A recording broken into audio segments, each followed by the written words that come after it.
We are here today to celebrate, and we understand that there is a power for good in the universe, greater than we are, and we can use it. And the mission for this center is to teach, demonstrate, and inspire a positive spiritual approach to living. So, I'd like to do a candle lighting, and I invite Ruth Ann. Give her a hand.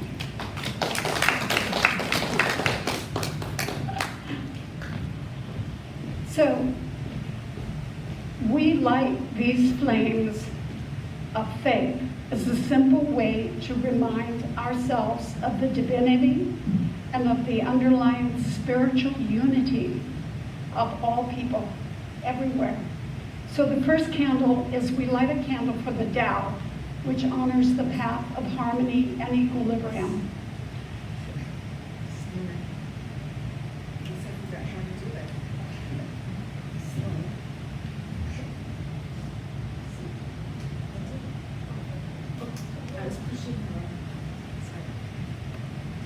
So the Tao. The second candle is we light a candle for Hinduism, honoring the path of knowledge, action, and devotion. The third candle, we light a candle for Judaism, honoring the ethical path of living by sacred law.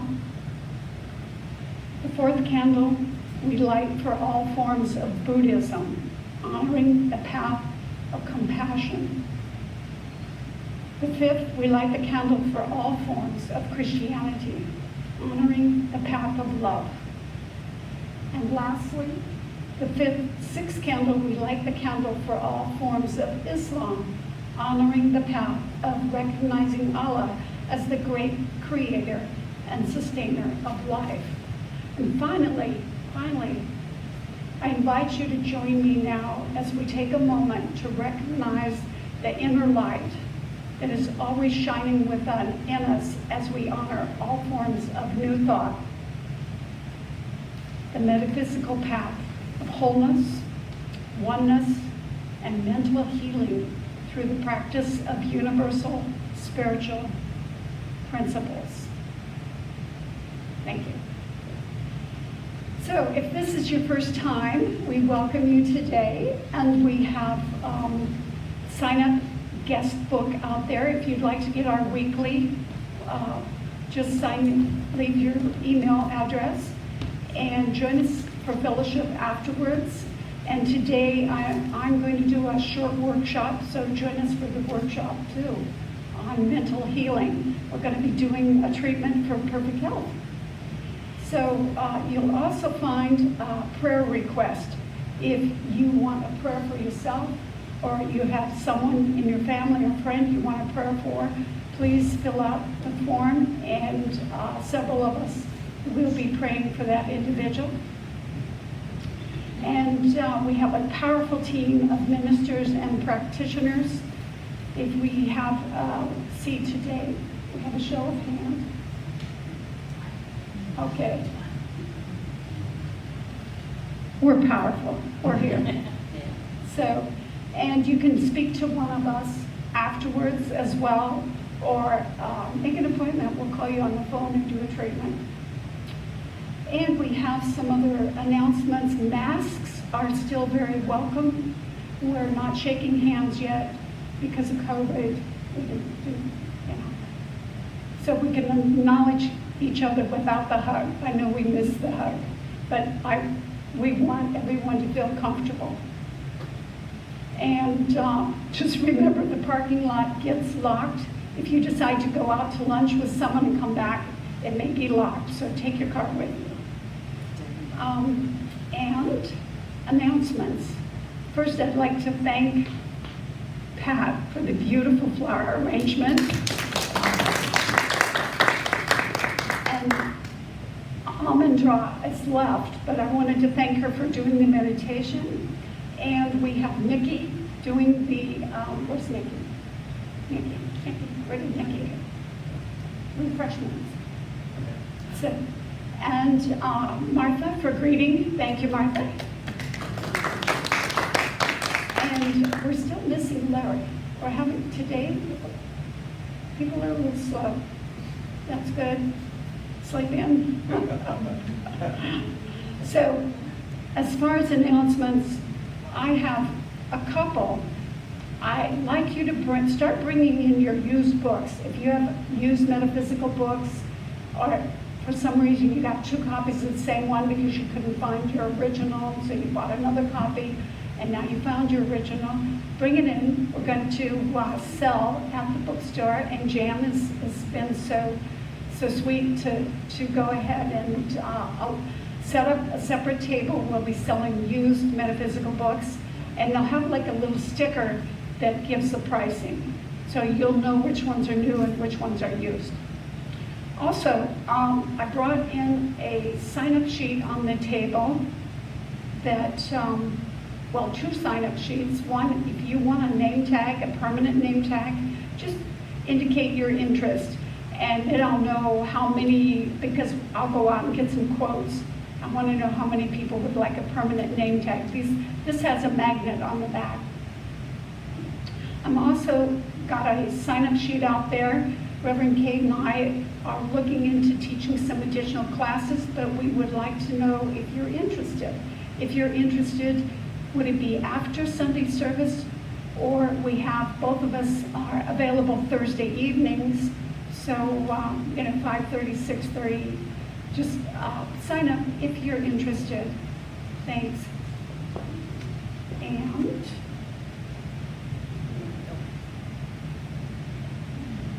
again, stay today if you'd like. I'll be doing spiritual mind treatment. We're going to go through the forms that we gave out last week, and I've got extra forms if you've already filled them out. And we're going to first do health, and then you can do your own treatment. And we're just going to show you how easy it is. Thanks. So it's time for our group reading. If you have your bulletin, we have a group reading here, and let's all read this together. God is all, both visible and invisible. One presence, one mind, one power is all. This one that is all is perfect love, perfect abundance.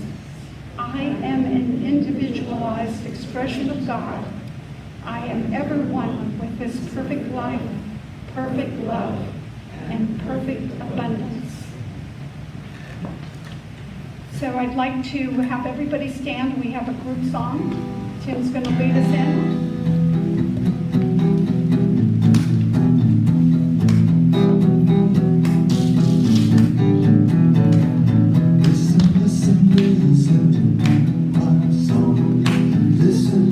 Listen to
my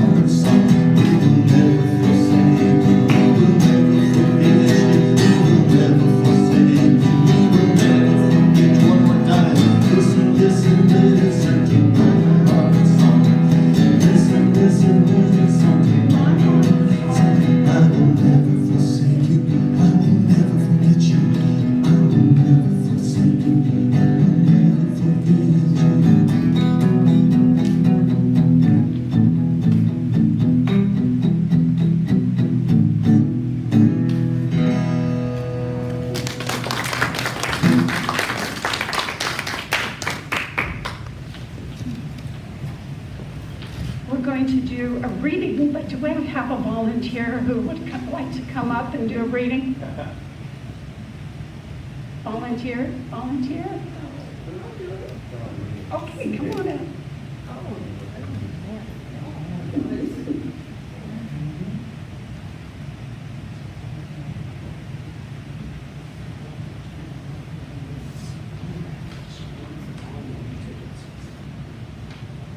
Good morning. I'm Reverend Dr. Maddie Dobbs, and I hadn't heard my voice this morning, so I didn't know how strong it's going to be, but let's go. The name of the reading is The Power of Now, and it's by Divine Science Minister Reverend Donna Gatewood. So much of our human suffering is the result of our attitudes toward what has taken place in the past and what we look forward to in the future.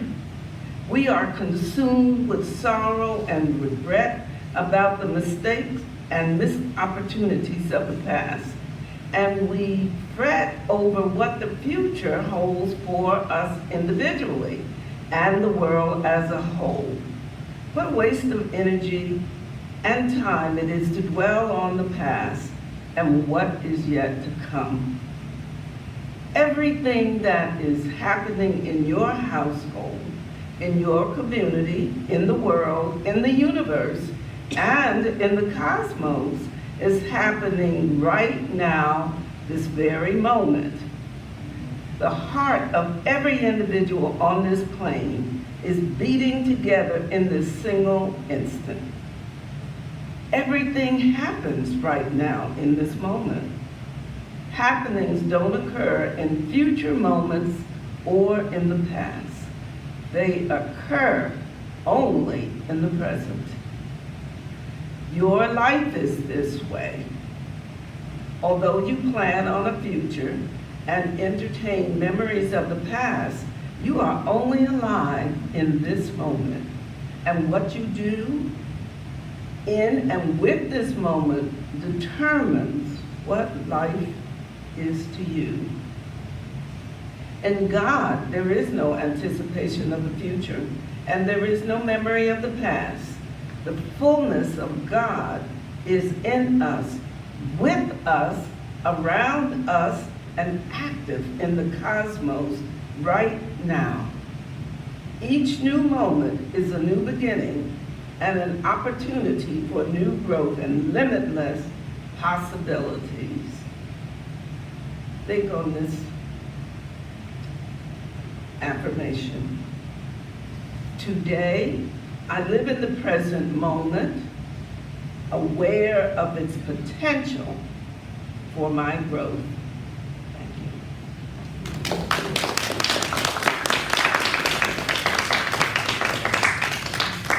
Tim has another song for us. I do. Maureen is kind of oldie themed today for some reason. But I've changed the words a little bit, so. Well, every time we meet, and everything is sweet. Oh, you're so tender, I must surrender. This love is your love, oh, do you remember? You're the one we should live in bliss. Baby, you're the one I really miss. You're the one that God is dreaming of. Baby, you're the one that God loves. So keep us in your heart and never let us part. Oh, please believe me, do not deceive me. This is the truth. Hey, you must believe me. We're the ones we should live in bliss. Baby, you're the one I really miss. You're the one that God's dreaming of. Baby, you're the one that God loves. Yeah, you're the one that God loves. Well, he adores you, and no one before you could make you feel this way. Since I met you, I just can't forget you. I love you more each day. Yeah, yeah, yeah, yeah.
great time. It's my pleasure to introduce the speaker today. And Reverend Kate DuVivier, she'll be speaking on Treat Yourself to Success.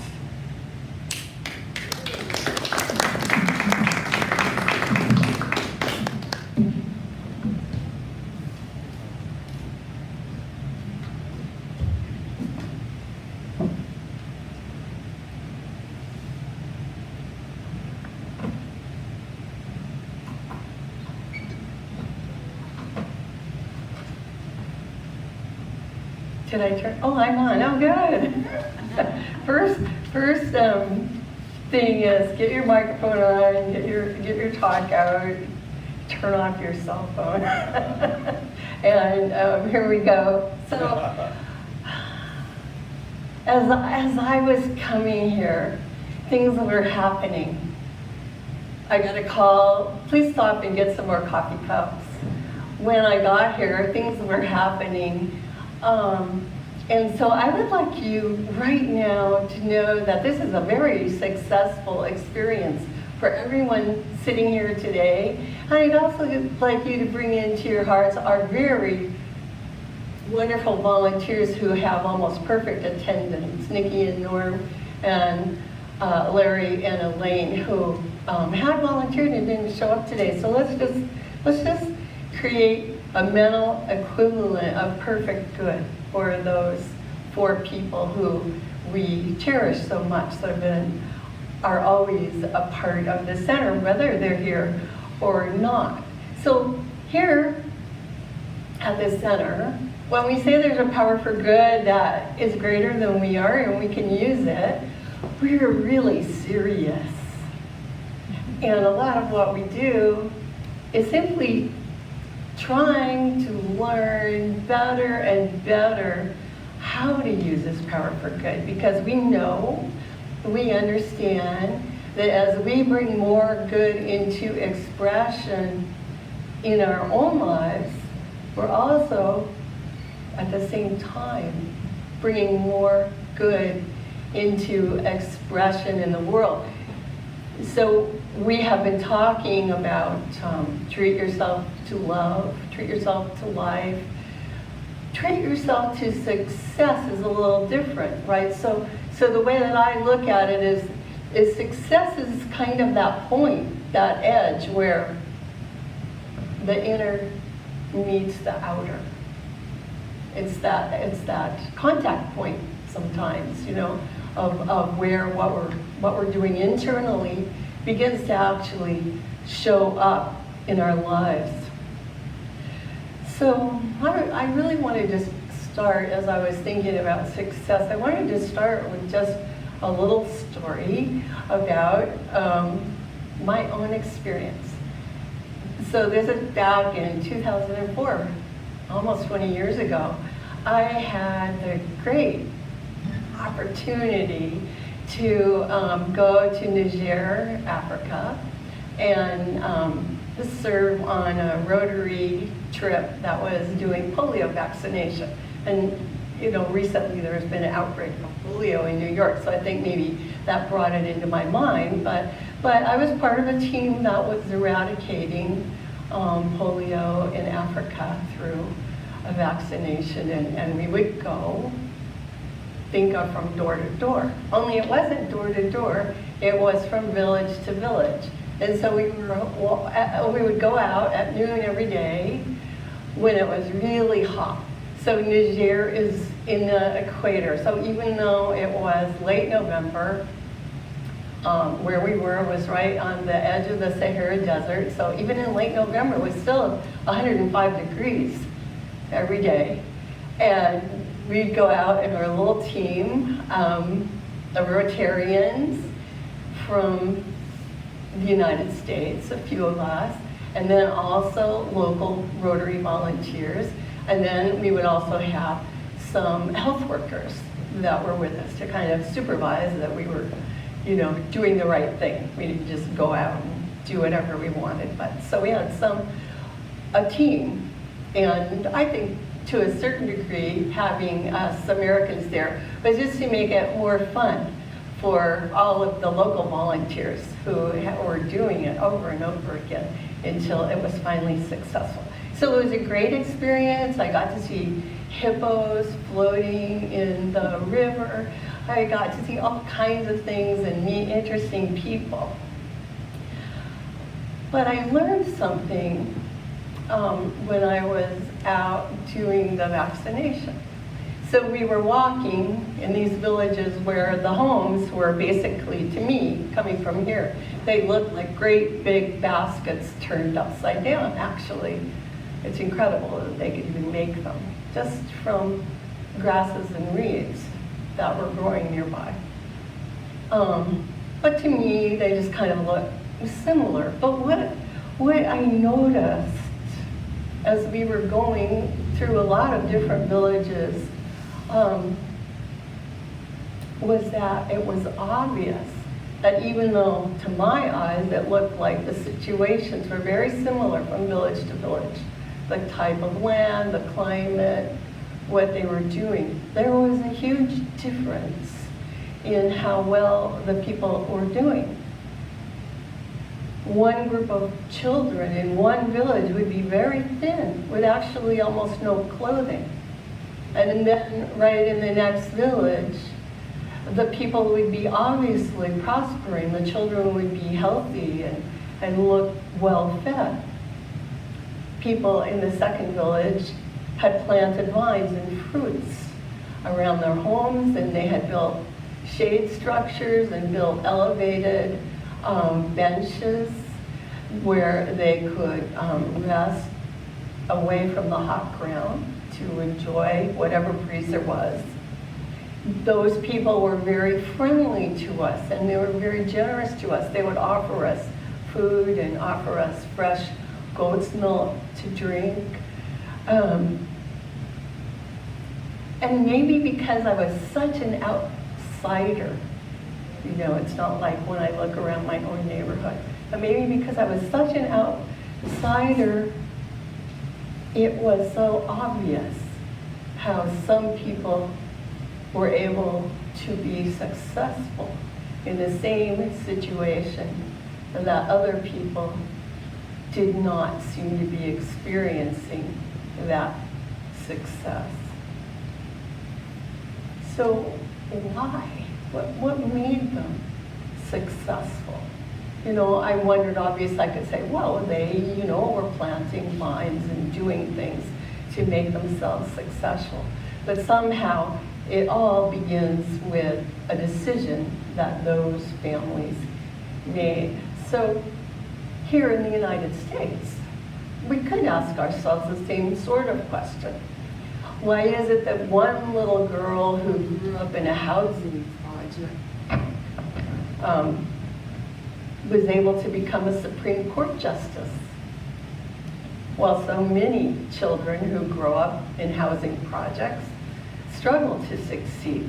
Well, Justice Sonia Sotomayor said, and to me this was amazing, she said that when she was 10 years old, she decided she wanted to be a lawyer and a judge after she was watching Perry Mason shows on TV. Like, oh, okay.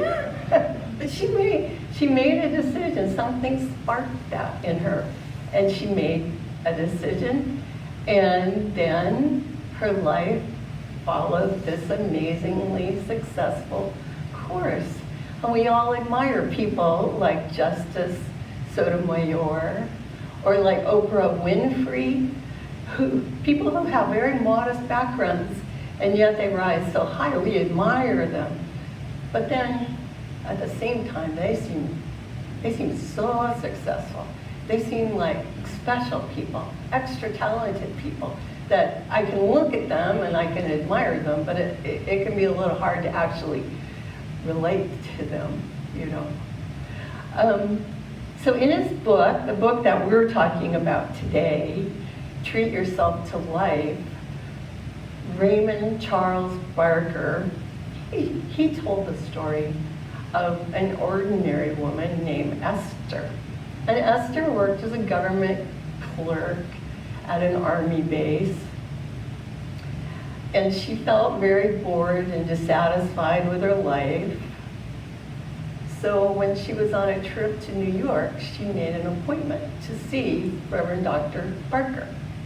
And she told him, if I don't get a better job with more money in a larger city, I'm going to go mad. I am nothing but a poorly paid machine. The monotony is killing me. So Dr. Barker wrote that he asked her, well, do you have the courage to make drastic changes in your thinking? Notice he said thinking. He didn't say, do you have the courage to make drastic changes in your life? He said, do you have the courage to make drastic changes in your thinking? And she said, yes. So he suggested two things. First, he taught her how to use spiritual mind treatment. And we've been working on that, and Reverend Maureen's going to give a very short 20-minute workshop on that after our service today. But he taught her how to use treatment to erase the monotony pattern in her thinking and establish a creative pattern instead. And he also gave her some books to read to help her maintain her courage when she got back home. Well, 4 months later, she had a new job on the staff of a publishing house in New York City, and it was the first step to a wonderful career in the city that she was so excited to live in. And what I liked about the story is that Esther was just an ordinary person, and yet through treatment, through changing her thinking, she had what you could call a miraculous result in her life. So what did Esther do? Well, she recognized that she was unhappy and unsatisfied. You know, a lot of us just go along with life and we just accept it, right? But she recognized that she woke up to the feeling of discontent. And by becoming aware of what it was she didn't like, she was able then to begin to imagine what she would like to experience instead. So we call this feeling of dissatisfaction, we call that feeling divine discontent. It's knowing that something's wrong in a way that lets you be more open to change. It happens when you look within yourself and you see that your life, that what you're experiencing in your life is not all that it could be. It's when you begin to feel a pull towards a new experience. And then the second thing was that she decided to investigate, get some advice. And then finally, she made a courageous decision to make drastic changes in her thinking, right? She changed her thinking first, and then her life began to change. Now, I found it interesting that Barker really used the word courageous, that it takes courage to change your thinking. And one of the things that I thought, well, we live in an amazing world. So Reverend Dr. Almagra has just started posting spiritual tips weekly on our Facebook page and our YouTube page. And they're like 3 minutes long. They're very easy. They come up on Wednesdays, but they stay up once they're up. And the first two that she did were about courage. What I particularly liked about them is she didn't just say, be courageous. She's talking about how to become courageous. And two things that she said that actually stuck with me that I wanted to share was she said that courage requires optimism and open-mindedness. That's what we need to to be optimistic, and to be open-minded in order to feel that sense of it's okay to begin to make changes. Now, Raymond Charles Barker says that any person with courage, who knows what they want to do, can change their life from failure or from monotony or even from sickness or poverty to success and creative living. Because we're all born with the capacity for success, no matter who we are. Not just a capacity for success, but we're also born with a need to strive forward. Life is always in expansion, and we have an innate desire to have our own lives in expansion also. So, what is a successful person?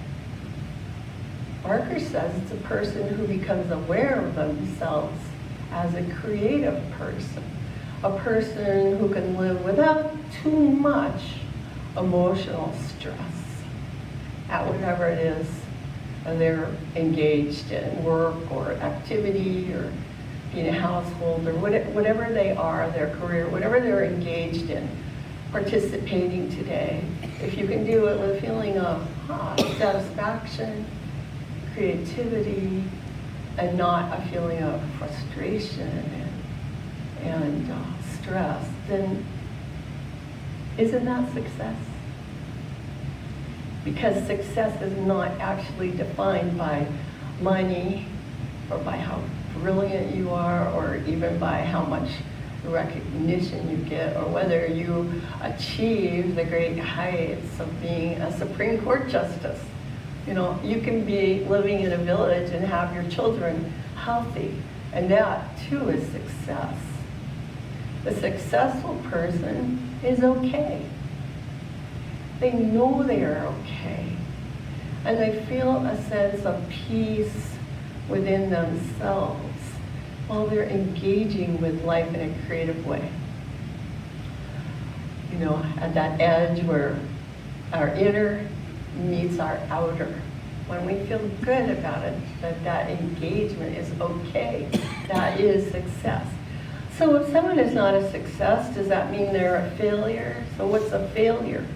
Not a poor person. It's a person who has resigned themselves to accepting situations that are frustrating or situations that are unwanted. And when we do this, Barker says, doing this actually causes an emotional conflict in a person's subconscious mind. And this conflict produces this lack of ease, this dis-ease. It produces a sense of guilt, and it produces a feeling of insecurity. And actually, this feeling, this conflict can happen to anyone, rich or poor, because, like I said before, success and failure don't have much to do about money. It's all about your consciousness. And consciousness, as we use the term, means your own thinking, feeling process of life. Consciousness is what we are. We don't create consciousness. We can't stop consciousness. We can't destroy consciousness. But what we can do is we can direct consciousness. How do we direct it? We direct it by making decisions, by changing our thoughts. So this week we're studying what I think we here believe is the very most effective way to change our thoughts and our thought pattern. And that's the use of spiritual mind treatment, which is a very specific type of affirmative prayer.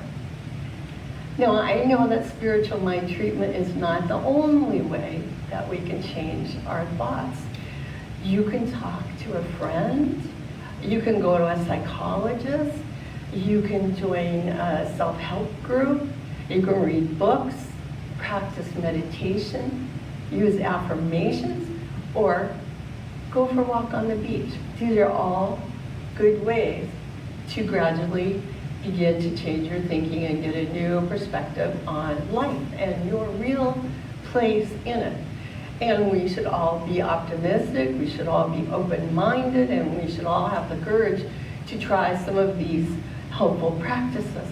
I personally have tried all of them. I recommend them to everyone. But what came to mind when I was thinking about today and the whole idea of treatment is the phrase, turning on a dime. Do you know what turning on a dime means? It's like if you think about a big railroad train trying to turn and go the other direction. It needs probably a whole mile of a big circular track to turn around. And if you think about a sports car turning around to go in the other direction, well, we probably have all seen the tracks on the road that they can just do donuts or circles so fast and instantly turn to any direction they want. Or if you think, I think it maybe began with naval terms. For some reason, the idea that a speedboat could turn on a dime in a very small space, instantly almost, compared to something like an aircraft carrier, which takes hours or a long time. I don't know how long it takes, a long time. Well, the thing is that treatment, spiritual mind treatment, can turn your thoughts around instantly within just a few minutes. Ernest Holmes called our teaching the science of mind because he was trying to draw our attention to the fact that there are spiritual, mental, and emotional laws and principles, just like there are laws of mathematics or physics or chemistry. And the entire premise of Barker's book, Treat Yourself to Life,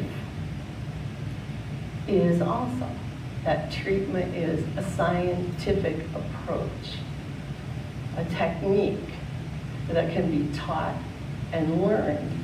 And really, it's not that hard to do. So I hope everyone will stay for Reverend Maureen's workshop. If you don't stay for the workshop, at least pick up the worksheets and practice with them at home.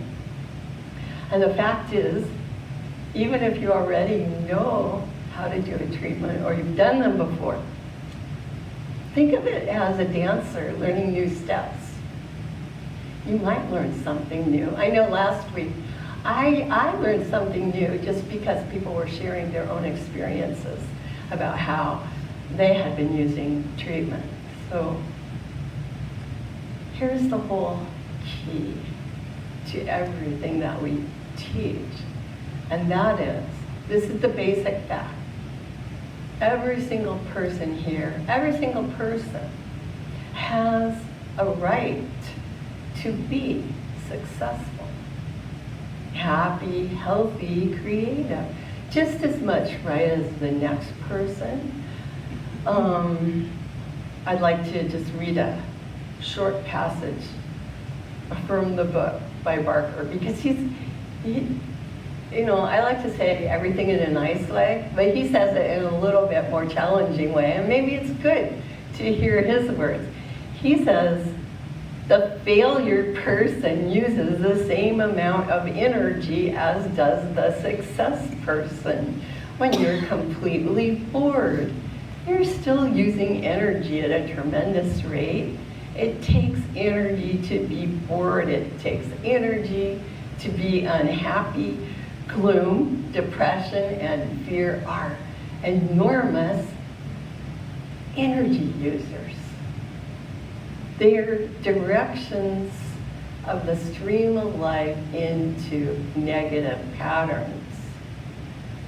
The law that we use, that we're always using consciously and unconsciously, this basic law is that life produces after its own kind. So the sick become sicker, the unhappy become more desolate, The person with their entire attention on, I don't have enough money, receives even less money. The person whose failure consciousness is, no one loves me, no one appreciates me, actually finds that fewer people will listen to them. You can only produce what you channel, what you direct, and what you are. But when you are reduced to spiritual, emotional, and economic poverty, you can change that feeling of negation into a positive power. You see, there's good news, because our thoughts can change on a dime. Our life can change so quickly when we begin to use these principles and use our thinking in new ways. Barker says there's a divine something in you, which at any time you can channel and direct. So the next time that you are unhappy and depressed, remember that you have a choice. You can stay depressed, or in an instant you can change over to the positive. So this is the interesting thing to me that he said. He said, and really in my beginning story about going to Niger, I did this to a certain degree, that most people who hear this are going to instinctively think about other people, right? This other person was successful, this other person was a failure. And when you think about the mental blocks that people face on their way to success, we tend to think about other people's mental blocks. It's so easy for me to see, oh, if my children would only do this or that, their lives would be so great, but I have to begin to look at my own mental blocks if I really want to change my thinking. Barker says it's because the center of your life is within you. It's flowing out from you to the circumference that you call your world, your experience. But you have to realize that the circumference could not exist unless there were a creative center within you. And this creative center in the midst of you is called by most religions the Spirit of God. And he says it is self-evident that life arises at the center and moves to the circumference.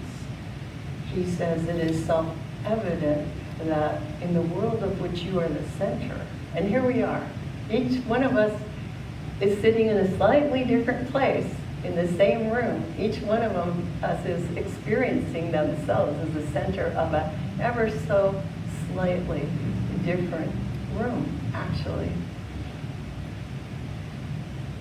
He says it is self-evident that in the world of which you are the center, you are the only thinker. Being the only thinker in your world, life at the center of your being, moving out to the circumference of your world, must be operated on by the law of your thought.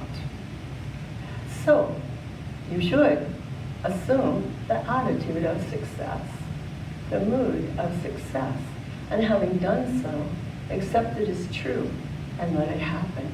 And you let it happen most easily. You let it happen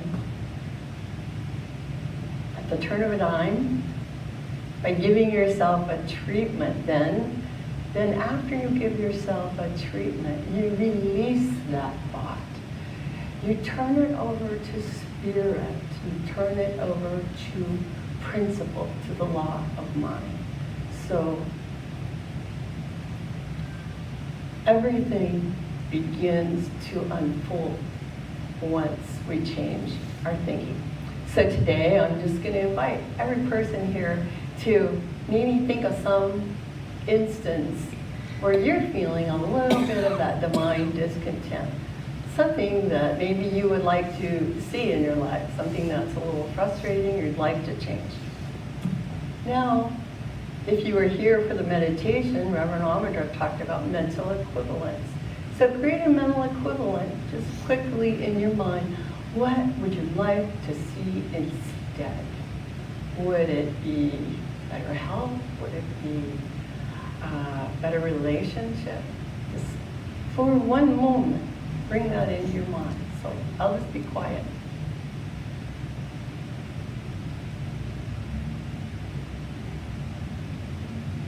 So if you pictured something that you would like to experience, I'd like you to just close your eyes for a moment. And I'm going to read a treatment by Raymond Charles Barker, which I have put on the welcome table, so please pick it up when you leave. But let's begin. In God, the one mind, I live, move, and have my being. Good alone is present at this instant, and God always knows what to do and how to do it. Therefore, there is in me no mental block to my success. There is only the intelligent action of a perfect God. This full action is taking place through me and bringing to pass my freedom from all untruth. The past cannot limit me. The present cannot confound or disturb me. And the future cannot cause me to fear. God in me, acting through me, is my guarantee of success.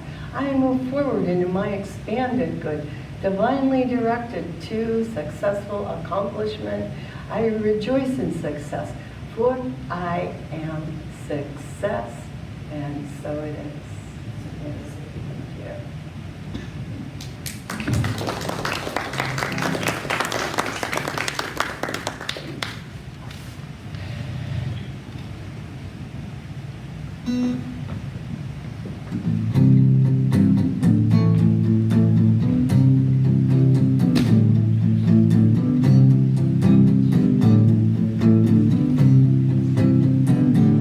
There must be lights burning brighter somewhere, and gotta be birds flying higher in the sky, more blue. If I can dream of a better land where all my brothers go hand in hand, tell me why, oh why can't my dreams come true?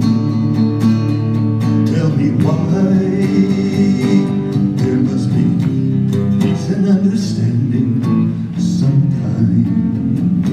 Someone's a promise that'll blow away the doubt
Tim, that was a really nice song. I like the idea of dreaming. You know, that's what we do. We dream and we let those dreams become our reality. So right now I'd like to thank everyone for all the support that you bring to the center as we are about to do our conscious giving. So I want to do just a quick treatment for the prosperity of each and every person and for the prosperity of the center. So just join me in knowing that this is a world of spirit, and it is fueled by love, it is powered by good, it is the all good in expression. And this all good in expression takes the form of wonderful health, wonderful creativity, beautiful, beautiful expressions of life all around us, this gorgeous world, this center itself, and the feeling of friendship and support that we get from the center and from this teaching. So I know and I declare that there is enough for everyone.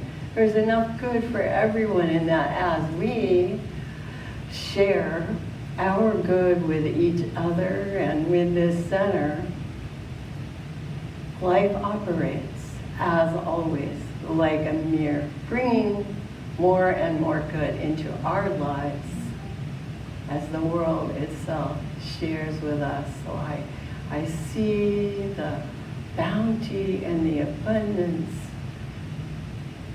with every breath that I take, knowing that this atmosphere seems to be so amazingly unlimited. I feel the abundance when I look at the flowers here and think of all the trees and plants all over the world, living, thriving. There is enough good when we accept it, when we nourish it, and when we share it. I know it is so. I give thanks it is so. And I turn this treatment over to Spirit itself, knowing that it is done, giving thanks, and so it is. Yes. I am so blessed. I am so blessed. I am so grateful for all that I have. I am so blessed. I am so blessed. I am so grateful. I am so blessed. We are so blessed. We are so blessed. We are so grateful for all that we have. We are so blessed. We are so blessed. We are so grateful. We are so blessed. Thank you.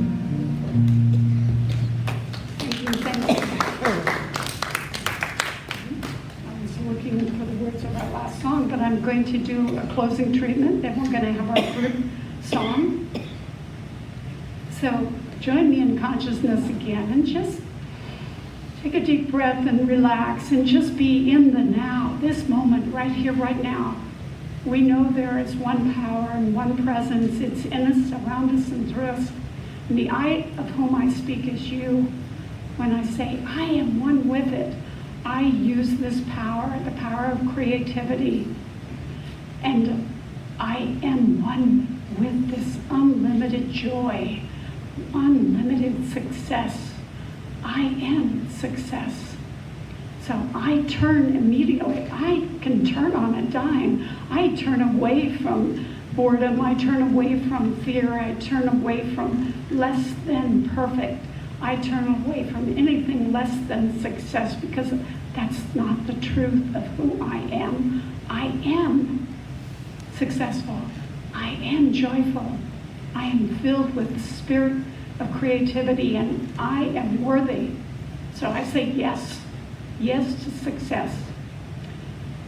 So I give great gratitude for the talk this morning. I give great gratitude for everyone here.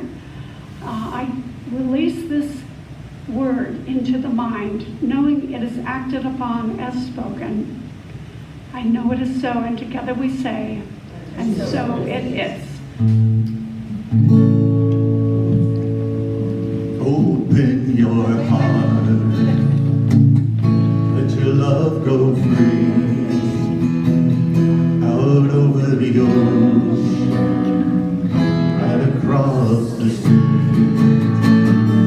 Let it flow like a river, let it fly like a dove, till your heart remembers you can't stop love. Once you get it started, watch what it does. It'll go full circle. You can't stop love. Open your heart, let your love go free.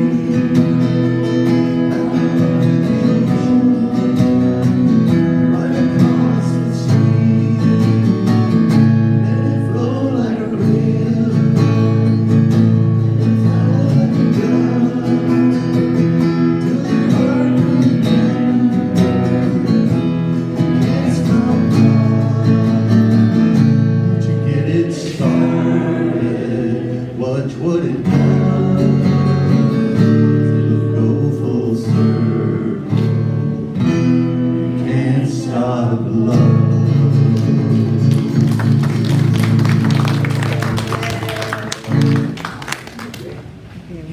So, am I on? Yeah, oh, I just want to say thanks. Let's have coffee for a few minutes and then we'll come back in this room and do the workshop.